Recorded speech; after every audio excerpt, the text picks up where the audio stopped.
Welcome to lecture 5.7, Finite Simple Groups. This is going to be a fun lecture. Well, all of our lectures are fun, but this one will be especially fun. A group is said to be simple if its only normal subgroups are itself and the identity. And the third Ceelo theorem can tell us a lot about what the possible orders of a finite simple group are. In particular, it allows us to eliminate a lot of numbers from ever being the order of a finite simple group. Later in this lecture, I will state the complete classification theorem of finite simple groups. This is a colossal achievement in mathematics, the proof of which took about 15,000 papers of hard mathematics and about 50 years to establish. Now, just the statement is going to be too technical. There's a lot of things, or a few things in there that you won't understand, but that's fine. I just want to get you a general flavor for what it sounds like. And essentially, it's going to be of the following form. Every finite simple group is isomorphic to either one of the following infinite families of groups or one of these 26 exceptional cases. Finally, we will conclude this lecture with some lighthearted humor and music. It will be a song about mathematics, abstract algebra, and group theory, and finite simple groups. It is a song titled Finite Simple Group of Order 2 by an a cappella group called the Klein Four. So let's get started. As mentioned in the introduction, a group G is simple if its only normal subgroups are itself and a trivial group. Now, throughout this lecture, G is assumed to be finite, so let's assume that, like we did in the lecture on Sylow theorems, that the order of G is p to the n times m, where p does not divide m. So this means that p to the n is the largest power of p that divides G. And if p, well, what can we say? So by the first Ceelo theorem, there is a Ceelo p subgroup of G. Let's call that capital P. So it is a subgroup of G, and it has order p to the n, and this is said to be a Ceelo p subgroup.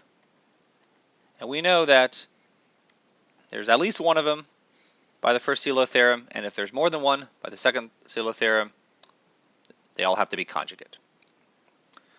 Okay, so moving on, since all Ceelo p subgroups are conjugate by the second Ceelo theorem, the following result is straightforward. This is something that I mentioned in passing in the previous lecture, but it's important enough to merit its own proposition in this lecture. A Ceelo p subgroup is normal in G if and only if it is the unique Ceelo p subgroup. In other words, if NP, which is defined as the number of Ceelo p subgroups, is equal to 1. So you'll prove this on the homework. This is an if and only if proof. But let's draw a picture and make sure we understand why this is true. So here's our group G, and let's suppose that we have, well, we know that we have a Ceelo p subgroup P, right? Now, all Ceelo p subgroups are conjugate, so let's consider all possible groups of the form P, G, P inverse. In general, that's going to be another group of the same order. It's isomorphic, so it's going to be something like this. So in general, a conjugate of P might be something like this. However, if there's a unique subgroup of this order, then there isn't anything like this, and so PGP or GPG inverse has to equal P for all G in our group. And that's exactly what it means for P to be normal. So I'll let you write out the details on the homework. Now, the Ceelo theorems are very useful for establishing statements like the following. There are no simple groups of order k. for some fixed k. To do this, we usually just need to show that np equals 1 for some p dividing the order of the group. In other words, if we can find some prime dividing the order of the group and establish that for that prime there is a unique Ceelo p subgroup, then that has to be normal, and therefore G is not a simple group. Since we established n5 equals 1 for our running example of a group of size 200, this is from the previous lecture, then there cannot be any simple groups of order 200, because any group of order 200 must have a normal subgroup of order 25. There's the 25 right there. We will do 3 examples in increasing difficulty about proving that there are no simple groups of a fixed order k. But first, I need to give you a tip. When trying to show that np equals 1, it's usually more helpful to analyze the largest primes first. And we'll see why shortly. Here is our first example. There are no simple groups of order 84. To prove this, we first factor 84 into primes. It's 2 squared times 3 times 7. And then the third Ceelo theorem tells us, first, that n7 divides m, and in this case m is this right here. It's everything besides the 7, so that's 12. So n7 must be 1, 2, 3, 4, 6, or 12. Has to be a divisor of 12. We also know by the third Ceelo theorem that n7 is congruent to 1 modulo 7. Now, how many of these numbers are congruent to 1 modulo 7? Well, there's only one of them, and it is 1. So the only possibility is that n7 equals 1. So the Ceelo 7 subgroup of G must be normal. Let me revisit the tip above, and let's try to understand why it's beneficial to use the largest prime first. Let's suppose that we had started with p equals 3. Well, then we could have said that n3 divides the m, which in this case is everything besides the 3, so that's 28, and n3 is congruent to 1 modulo 3. So n3 has to be a divisor of 28, so it's one of these things, 1, 2, 4, 7, 14, or 28. And knowing that is congruent to 1 mod 3 only eliminates 2 of those, 2 and 14. So we're left not knowing what n3 is. It has to be 1, 4, 7, or 28, but we cannot conclude that it is 1. And one reason for this is because every third number is congruent to 1 modulo 3, so we can't eliminate that many. Whereas up here, every 7th number is congruent to 1 modulo 7. That's a lot rarer, so it's easier to eliminate. And also, when we start with the largest prime, we frequently get the smallest m. So here m is 12, and here m is 28. Now, suppose we had used p equals 2. Then n2, the number of Ceelo 2 subgroups, divides 21, and that's this right here. That's our m. And n2 is congruent to 1 modulo 2. That just means it's odd. So n2, being a divisor of 21, has to be either 1, 3, 7, or 21, and all of these are odd. So this last restriction doesn't actually help us narrow anything down, because every other number is odd. So if we had used n2 or n3, we would not have been able to conclude that there is only one Ceelo p subgroup of that order, because there doesn't have to be. There could, in theory, be 3 Ceelo 2 subgroups and 7 Ceelo 3 subgroups. And one reason for this is because the larger the prime, the bigger the Ceelo subgroup typically is. And I say typically because we could have 2 to the 4th and 7. But when we have a large prime, it could be hard to fit in a lot of Ceelo subgroups into the group. There's just not as much room. So there's more likelihood that there's only going to be one of them. Here's our second example. There are no simple groups of order 351. Now, unlike the previous example, we are not going to be able to just apply the Ceelo theorems and have this fall in our lap. We have to do a little bit more work, but it's not too hard. Let's begin by factoring 351 into primes. That's 3 cubed times 13. So starting with the largest prime, as recommended, the third Ceelo theorem tells us that n13, the number of Ceelo 13 subgroups, divides m, which is 27. So n13, being a divisor of 27, is either 1, 3, 9, or 27. We also know that n13 is congruent to 1 modulo 13. Unfortunately, that doesn't eliminate all of these. It just eliminates 3 and 9. So the only possibilities for n13 are 1 or 27. So here's what we're going to do. We're not going to prove directly that n13 has to be equal to 1, because in general it doesn't have to be, but we're going to assume that n13 equals 27, so assume it's not, and we'll show that in that case this will force the other np, n3, to be equal to 1. So in other words, any group of order 351 either has a normal Ceelo 3 subgroup or a normal Ceelo 13 subgroup. It can't have neither. Now, let's observe that a Ceelo 13 subgroup P obviously has order 13, whereas a Ceelo 3 subgroup Q has order 3 cubed, or 27. Again, these are the largest powers of the respective primes that divide the order of G. Therefore, the intersection of these two groups, P and Q, is a subgroup of G whose order divides 13 and 27.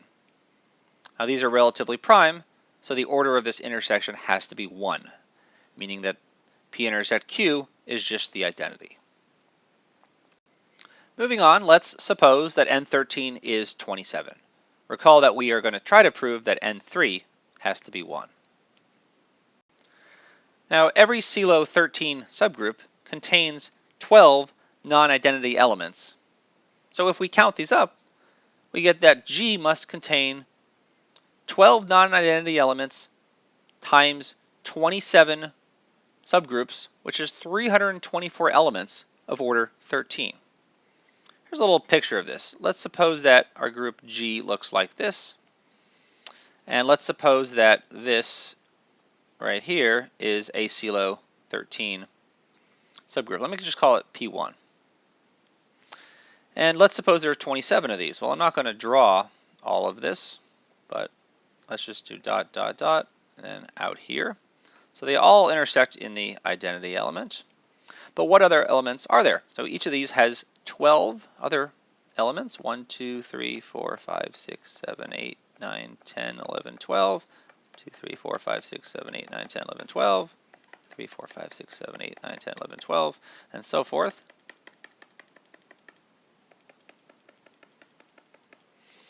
So if we count up all of these elements, now notice that any two of these subgroups intersect trivially because their intersection is a subgroup of this group of order 13, so it has to be trivial. So the number of red dots here, counting them up, this is 324 elements. However, there are only 351 elements in the group. So there's not many elements that are outside of here. You see where I'm going with this? This leaves 27 elements in G not of order 13. And we know that there is at least one Ceelo 3 subgroup Q that has order, look at this, 27. 27. Therefore, G only contains one Ceelo 3 subgroup, because that's how many elements there are left over. There's only 27 of them. This means that n3 equals 1, and so G cannot be simple. And that completes the proof. So a little bit harder than the previous example where we just got for free that n7 had to be equal to 1. We had to do a little bit of work, but as before, we concluded that for some prime p, np equals 1. Now we're ready for the hardest example. And it's the hardest because we need to prove the following proposition first. And actually, once we do, it's very simple. No pun intended. Let's suppose that H is a proper subgroup of G. That means that there is more than one coset of H in G. And let's say that H is big enough that the order of G does not divide the index of H in G factorial. In that case, G cannot be simple. So if H is big enough and this is the index of H in G is like 2 or 3 or 4, then that factorial is 2 or 6 or 24. It's not that big. And if G is smaller than that, that's the idea, then G cannot be simple. Before we prove this, let's try to understand what this says and why this says this, because it seems a little bit obscure now. So the index of H in G, let's suppose this is n, just to call it something a little shorter. Now we are going to define an action of G on the set of cosets of H in G. I don't care if they're left cosets or right cosets, as long as we're consistent. I think we're using right cosets, but it doesn't matter. So let's let S be equal to the right cosets of H and G. And an action means that we have a homomorphism from G to the permutations of the cosets. Now, since there are n cosets of H and G, this permutation group is isomorphic to Sn, the symmetric group on n elements. Okay, so this group here and this group has order n factorial. So that this has order n factorial. So in that case, if the order of G does not divide the order of n factorial, then this homomorphism cannot be an embedding, right? In order for this to be an embedding, well, if this is an embedding, then the image of G, phi of G, is a subgroup of the codomain, and so the order of phi of G, which is the order of G, has to divide, in this case, n factorial. So if we can prove that not only, well, clearly this homomorphism cannot be an embedding, but if we can also prove that the kernel of the homomorphism is not all of G, then we have produced a normal subgroup, which is the kernel of phi, which is not all of G, and since this is not an embedding, it's not equal to the identity or the trivial subgroup either. If we can do that, the kernel is always a normal subgroup, and if it's strictly between the trivial group and G, then G cannot be simple as claimed. So that's our approach. Let's do it formally now. So let's let G act on the right cosets of H by right multiplication. So that means we have a homomorphism phi like this, and when we press the G button, we apply G. That's the permutation that sends each right coset Hx to the right coset Hxg. We don't have much choice here. We're sending right cosets to right cosets, and the only thing we can work with is this element G. And we've seen this action before. Recall that when we studied this action a few lectures ago, the kernel is the intersection of all conjugate subgroups of H. So it looks like this. Now that was not obvious. We had to do a little bit of work to derive that, but it wasn't that bad. So what this looks like is here's H. There might be X, H, X inverse, and there might be another subgroup. Maybe this is Y, H, y inverse. So the kernel is clearly a subset of H, because it's the intersection of a bunch of things, one of them being H. So the kernel, which, because it's contained in H, which is properly contained in G, is strictly smaller than G. And the kernel is always normal in G. So all we have to do is show that the kernel is not the trivial group, and then we have produced a proper non-trivial normal subgroup of G, establishing that G is not simple. So if the kernel of phi were trivial, as I said before, then phi would be an embedding. But that's impossible because the order of G does not divide the order of the codomain, which is n factorial, or this thing factorial right here. And that's the end of the proof. So we conclude that the kernel is proper and non-trivial and therefore normal. An almost immediate corollary of this is that there are no simple groups of order 24. Let's understand why first. So let's factor 24 as 2 cubed times 3 and apply the Ceelo theorems. Now, by the first Ceelo theorem, there is a Ceelo 2 subgroup of order 8 and a Ceelo 3 subgroup of order 3. And since the idea with this proposition is that H is big enough that this index is small, let's pick the largest Ceelo P subgroup, which is the 2 subgroup. So we know that there exists a Ceelo 2 subgroup, let's call it P. So such a P has order 8, which means that the index of P and G is 3. Well, let me just write this out. So it's 24 over 8 by Lagrange's theorem, which is 3. Okay? And we also know that, how do I want to write this? Let's do this. Let's say the order of G, which is 24, does not divide 3 factorial. So it does not divide G, the index of P and G, factorial, which is 6. So because 24 does not divide 6, we get immediately from this proposition that G cannot be simple. That concludes the more serious part of our lecture. And now we can move on to the classification of finite simple groups, and then our song about one particular, very special finite simple group.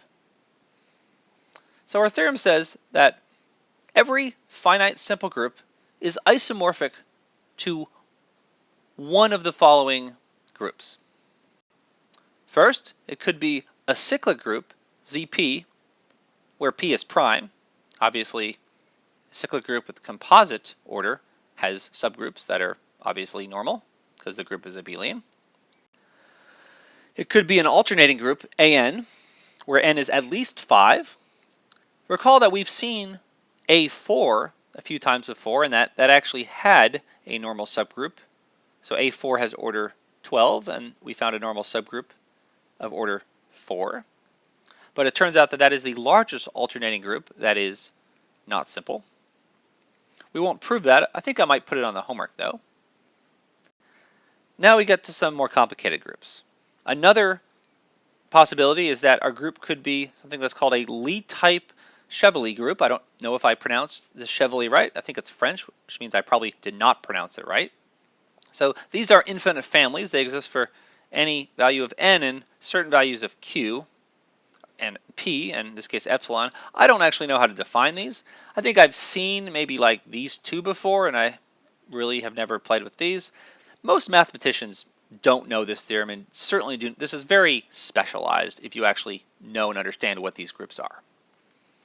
So the next type is, it could be something called a Lie-type group. So these things include the twisted Chevalley groups, which are most of these things. And then there's one example called the Tits group. Now, if you've seen Lie theory, or if you've seen Coxeter groups or a few other areas of mathematics, you might recognize things like D4, E6, E7, E8, F4, and G2. Most of you probably haven't. And these superscripts really do come before the groups. I don't know why. So these things are generalizations of the standard groups of type Dn, En, and F4, and so forth. Notice that, or I should say that this is not the dihedral group D4. This stands for actually something else. So thus far, every finite simple group falls into one of these infinite families of groups. Or the last case is that our group is one of the 26 exceptional so-called sporadic groups. So these are the ones that don't fit into any of these infinite families above. And I'm not going to list these all. But just for fun, the two largest sporadic groups are the baby monster group, denoted B, which has order. Well, it's this decomposition of primes, which is approximately 4.15 times 10 to the 33. So this is called the baby monster, well, because there's another group called the monster group, M. This is the largest of the sporadic groups, and this has order, well, here's this prime decomposition. It's approximately 8 times 10 to the 53. So this thing is huge. And the proof of this classification theorem is also huge. In fact, it is spread across approximately 15,000 pages in about 500 journal articles written by over 100 authors all over the world in a course of about 50 years. They were published between 1955 and 2004.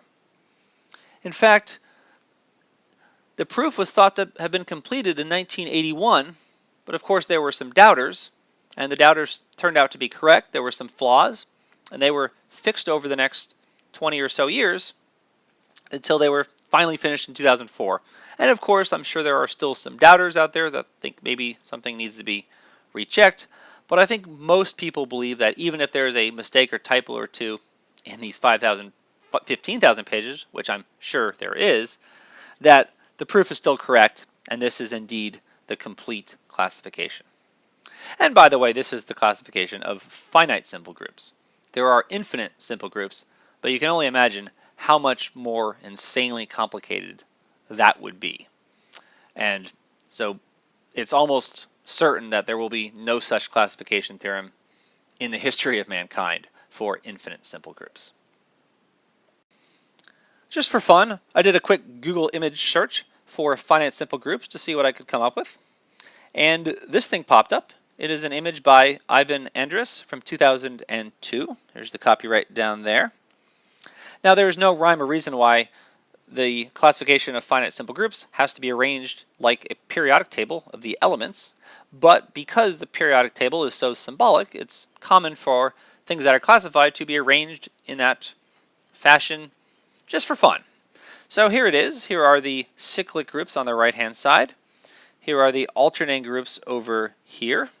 Here are some of the groups of Lie type and the generalizations of.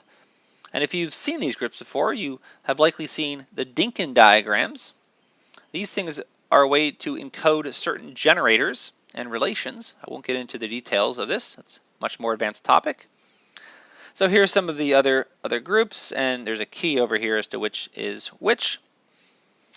Down here are the 26 sporadic groups. Most of them are named after mathematicians that were involved in discovering them. I think these M's down here, these are the Matthew groups. This, I think, is a McLaughlin group. What else do I recognize? I think this is LY is for Lions, maybe. And CO, I think, is for Conway, and SUZ is for Suzuki. B and M are, of course, the baby monster and the monster, respectively. So I just wanted to show this to you, just to think. I think it's kind of neat. But now, as promised, we come to our song, titled Finite Simple Group of Order 2. This is, of course, a love song, because what better, though nerdy, way to describe a couple as a finite simple group of order 2. Though some might argue that simple is a poor choice of word. This is a song by the a cappella group titled the Klein Four, which consists of Clark Alexander, Scott Bailey, Mike Johnson, Cal Naines, and Mount Salmoni. Ironically, if you noticed, 5 members. So yes, the Klein Four group has order 5. I do not know if this was intentional and intended to be ironic, or if they had 4 members, called themselves the Klein Four, and then got a 5th member and were stuck with the name. Sort of like what happened in American football, or if you follow that, there's the Big Ten Conference that had 10 members for many years, and then they got an 11th and then a 12th, and they couldn't change the name because it had historical importance, so the Big Ten Conference had 12 members. Ironically, the Klein Four group, this Klein Four group, was founded in 2003 by a group of PhD students at Northwestern University, which, yes, is a member of the Big Ten Conference, the conference that doesn't know how to name groups according to their order. So these guys were in grad school in the early to mid 2000s, so they would be about my age. They were probably born in the late 70s or early 80s, and currently, as of this recording, they are all faculty members at colleges or universities across the country. So you can Google them for information about their group or to get their music, which is available on iTunes. They actually have an album with 14 songs. Of course, Finite Simple Group is the first one that is the only one that has really gone viral and that everybody knows about in the world of mathematics. But there's other ones that I'm sure are good, things like Mathematics Paradise. I would assume that is a parody of Gangster's Paradise, though I'm not sure. And here's one, Stephanie, which is the Ballade of Galois, or Ballad. I guess it's Ballade, I'm not sure how to pronounce that. I know how to pronounce the French name, because Galois is a famous mathematician from the 1800s who essentially invented group theory. And there's a wonderful story, interesting story about him, which we'll learn all about in the next series of lectures, which is all about Galois theory, where he was challenged to a duel because he fell in love with a girl who was already taken, and he knew he would lose the duels, so he stayed up all night at the age of 20, writing down his mathematical discoveries, which were monumental and one of the most important pieces of mathematical writing in history. And he died the next morning, so this is, I'm sure, is a song about that tragic love story. And most of these, I think, are original songs like the Finite Simple Group of Order 2. So I encourage you to check this out on iTunes, or to just sit back, relax, and enjoy the song. Though I should warn you that if you're not a fan of bad puns, or bad mathematical puns, then you might not find this funny. But I suspect, especially because you're watching this lecture, and you are not among the 99.99% of the population that won't understand this song, that you'll find this really funny. Okay, so without further ado, here is Finite Simple Group of Order 2. The path of love is never smooth, but mine's continuous for you. You're the upper bound in the chains of my heart. You're my axiom of choice, you know it's true. But lately our relation's not so well defined, and I just can't function without you. I'll prove my proposition, and I'm sure you'll find we're a finite simple group of order 2. I'm losing my identity. I'm getting tenser every day, and without loss of generality, I will assume that you feel the same way. Since every time I see you, you just quote out the faithful image that I map into. But when we're one-to-one, you'll see what I'm about, 'cause we're a finite simple group of order 2. Our equivalence was stable, a principal love bundle sitting deep inside. But then you drove a wedge between our two forms. Now everything is so complexified. When we first met, we simply connected. My heart was open but too dense. Our system was already directed to have a finite limit in some sense. I'm living in the kernel of a rank 1 map. From my domain, its image looks so blue. 'Cause all I see are zeros, it's a cruel trap. But we're a finite simple group of order 2. I'm not the smoothest operator in my class, but we're a mirror pair, me and you and me. So let's apply forgetful functors to the past and be a finite simple group. Be a finite simple group. Let's be a finite simple group of order 2. Why not 3? I've proved my proposition now, as you can see. So let's both be associative and free. And by corollary, this shows you and I to be purely inseparable. QED.